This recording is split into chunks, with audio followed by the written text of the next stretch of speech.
مساء الخير. ازيكم يا شباب، عاملين ايه؟ في شهر 4 سنة 2021 اغلبنا سمع عن خبر تسريب بيانات اكتر من 500 مليون مستخدم على شركة فيسبوك. البيانات دي اتسربت من اكتر من 106 دولة. ليه البيانات دي اتسربت وازاي ده حصل اصلا، وهل ده هيضرني في حاجه ولا لا؟ ده اللي هنعرفه مع بعض في الفيديو ده ان شاء الله. انا مصطفى نصر، تخصصي تحديدا سايبر سيكيورتي في مجال الامن السيبراني، واشتغلت برضو كويب ديفلوبر وسوشيال ميديا سبيشاليست. كل يوم بنسمع عن اخبار اختراق شركات كثيره جدا او تسريب بيانات، ومن ضمن الشركات دي هي شركه فيسبوك. الشركه دي تقريبا من اكتر الشركات اللي حصل لها تسريب للبيانات بدايه من 2010. ايه هي سرقه البيانات؟ هي عباره عن سرقه البيانات الشخصيه سواء للافراد او للمؤسسات من قبل الهاكرز. تقول لي طب يا عم مصطفى هم هيعملوا ايه بالبيانات دي؟ انا مش شخصيه مهمه، انا ما عنديش داتا مهمه على البلاتفورمز. فهقول لك لا، الداتا بصفه عامه هي شيء مهم جدا، ولو مش مهمه بالنسبه لك فهتكون مهمه علشان هتسهل الطريق للوصول لحد غيرك تاني مهم. ممكن يستخدموا البيانات دي سواء لاحتيال مالي او سرقه هويه او حتى ابتزاز شخصي. البيانات دي بتكون عباره عن اسمك ورقمك والايميل بتاعك وبيانات حسابك المصرفي لو ده متاح، بس في الغالب بتكون مشفره. بيقدروا يوصلوا للمعلومات دي عن طريق عمليات الاختراق السيبراني اللي نفذوها بالفعل عن طريق الفيروسات اللي زرعوها عن طريق سواء USB او انهم يبعتوها في ايميلات فيك مثلا، او عن طريق انهم يستغلوا ثغرات معينه موجوده في السيستم او في الموقع اللي حضرتك مسجل فيه. بالمناسبه مفيش اي سيستم الا ولازم يكون فيه ثغرات، حتى لو مش مكتشفه دلوقتي ممكن انهم يكتشفوها بعدين، ومن ده بيدخلوا على الداتابيز ومنها بيبداوا انهم يسربوا البيانات او يستغلوها لصالح نفسهم. طب خلينا نفهم برضو ازاي بيعملوا ده. اول حاجه ممكن عن طريق الثيرد بارتي ابس، دي عباره عن تطبيقات بيصنعها مطور بشكل فردي او بيصنعها شركات برمجه مش مرتبطه بالجهه اللي بتصنع جهازك او المطوره للنظام التشغيل بتاع جهازك نفسه. دي طبعا بتكون تطبيقات غير رسميه. التطبيقات دي بتقدر ان يكون ليها اكسس على جهازك او صلاحيات وصول منها، بتقدر ان هي مثلا توصل لمعلوماتك زي اسمك، ايميلك، رقمك، صورتك، بتجمع داتا كتيره جدا كده. ممكن انك تشوف ده وممكن يكون ده اصلا مش متوضح قدامك. تاني حاجه الاختراقات الامنيه اللي بتحصل. زمان مثلا الفيسبوك اتعرض لانتهاكات كتيره جدا بالداتا اللي عليه، ودي لحد دلوقتي لسه بتحصل، لان زي ما احنا ما قلنا مفيش اي نظام خالي من الثغرات. كلنا بلا استثناء معرضين للاختراق. في اللي بيكتشف ثغرات معينه فبيبلغ عنها الشركات علشان يدوا له مكافاه، في اللي بيستغل الثغرات دي علشان يضر الشركه او انه يستغلها لنفسه وغيره. ثالث حاجه بقى وهي الاعلانات. خلينا ناخد الفيسبوك مثلا كمثال.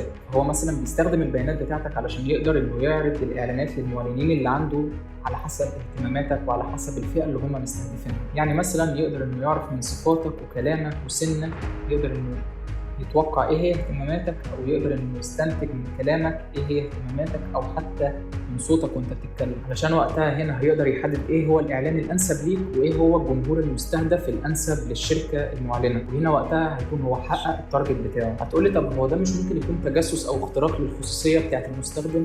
هقول لك لا، للاسف هو ده مش تجسس ومش اختراق لخصوصيتك، لان للاسف انت بنفسك اللي بتديله الاكسس دي. استخدامهم للبيانات بتاعتك دي هي حاجه اصلا هم موضحينها في سياسه الخصوصيه اللي حضراتكم محدش اصلا بيبص عليها وبيعمل اكسبت بس عشان يعمل ساين اب للاكونت بتاعه ويخش يشفط الكراش بتاعته خلاص. طبعا انت مجبر انك تعمل ده علشان تقدر انك تكريت الاكونت بتاعك، لان لو ما وافقتش على سياسه الخصوصيه بتاعتهم او الشروط بتاعتهم فوقتها انت مش هتقدر انك تعمل حساب. طبعا ده شيء طبيعي جدا، مش هقدر ان انا الوم عليهم، ده بسبب انهم موفرين لك حاجه مجانيه تقريبا. المقابل ده هم لازم يستفادوا منك طريقه ثانيه. طبعا هتستنتج من ده ان مفيش اي شيء في العالم بيكون فور فري، ولازم تعرف ان اي حاجه مجانيه فهي متوفره لك مجانيه علشان خاطر هم يستفادوا منك بطريقه ثانيه غير مباشره. رابع حاجه بقى هي التراكنج. الفيسبوك مش بس بيتتبعك عن طريق الوقت اللي انت بتقضيه على الابلكيشن بتاعه، لا ده كمان بيستخدموا الكوكيز، ودي مش الكوكيز اللي في بالك، لا دي بتكون عباره عن النشاط اللي انت عملته على ميتا بصفه عامه.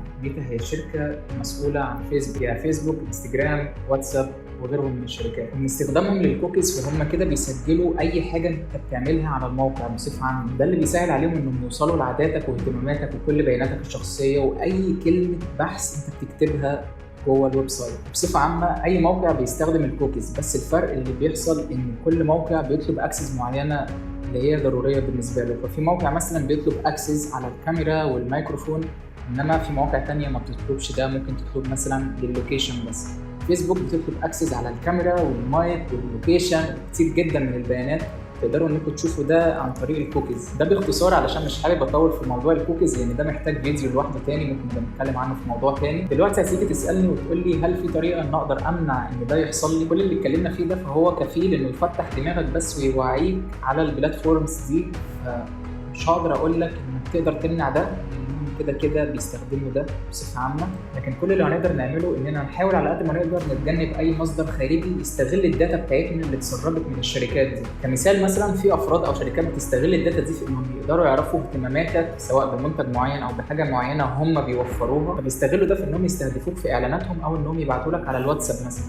هي دي الشركات اللي بتبعت لك على الواتساب وانت بتسال هم جابوا رقمي منين او عرفوا منين ان انا مهتم بالحاجه دي. الموضوع كبير شويه وعلشان نشرحه بالتفصيل فهو برضه محتاج فيديو تاني لوحده ممكن نبقى نتكلم فيه بعدين. في نهايه الفيديو خلونا نتكلم عن كام حاجه لازم تكون عاملها علشان تامن نفسك. اول حاجه لازم تكون باسورداتك قويه، بمعنى اصح تكون مستخدم فيها حروف كابيتال وسمول وارقام ورموز كمان. في الباسورد ما تستخدمش اسمك ولا تاريخ ميلادك، لان دي اول حاجه لو حد بيستهدفك فهو بيعمل اول تخمين، بيخمن الباسورد بتاعك وبيجرب اول حاجه اسمك وتاريخ ميلادك ورقمك او اي بيانات هو يعرفها عنك. ثالث واهم حاجه لازم تكون مفعل ال 2FA اللي هي 2 فاكتور اوثنتيكيشن، او لو اللغه عندك عربي فهتلاقي اسمها المصادقه الثنائيه، ودي بنفعلها علشان وقت ما بيحصل اي عمليه تسجيل دخول سواء منك او من حد تاني عارف الباسورد بتاعك، بعد ما بيحط الباسورد فبيبعت لك الكود على رقمك او الايميل بتاعك او ابلكيشن المصادقه الخارجي اللي انت عامله، علشان بعد كده تاخد الكود وتضيفه عندك في الحساب علشان يوافق على عمليه تسجيل الدخول دي. ما تنساش ان الايميل المرتبط بحساباتك يفضل انه يكون جيميل مش ياهو ولا هوت ميل اللي هو دلوقتي الاول.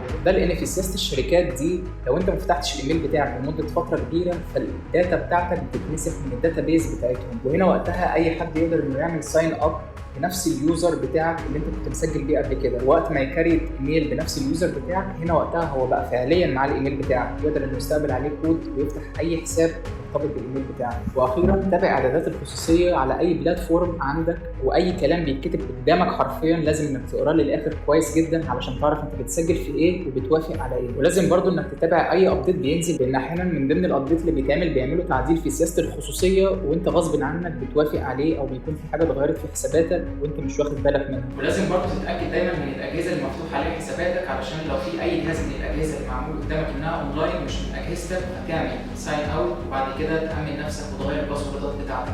كلامنا في الموضوع ده لسه ما خلص، بس علشان ما اطولش عليكم فهنستكفي النهارده بالكم ده. بس كده انا خلصت النهارده، ولو عندك اي سؤال تقدر تكتبه في الكومنتات. ما تنساش تعمل شير للفيديو علشان غيرك يستفاد. واخيرا ربنا يديم علينا نعمه السيرش، واشوفكم في فيديو جديد وجود باي. اتكلمي كده، اعمل اي حاجه. السلام عليكم. ده كم مصطفى دي انا اتفضل بس يلا هو شغال اصلا. مساء الخير اللي انت بتقوله. الخير بتاعتي دي. ايوه قول. تعالى كده سيكر. مساء الخير. اغلبنا سمع عن خرق عن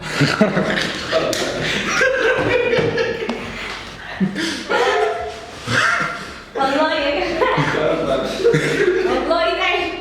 محدش هيجيب لي جلطه غير ده هو. لا والله بس كده تمام؟ يلا. ثانية بقى، استنى مش انتوا حاطيني في توتر وضغط نفسي رهيب. ابداع والله. ابداع والله. وانا كمان. كان معكم نادي سيف الدين. هي كل حاجه نتكلم فيها بعدين. عملنا فيديو عملنا فيديو على كده سيكر بس دي مش باينه.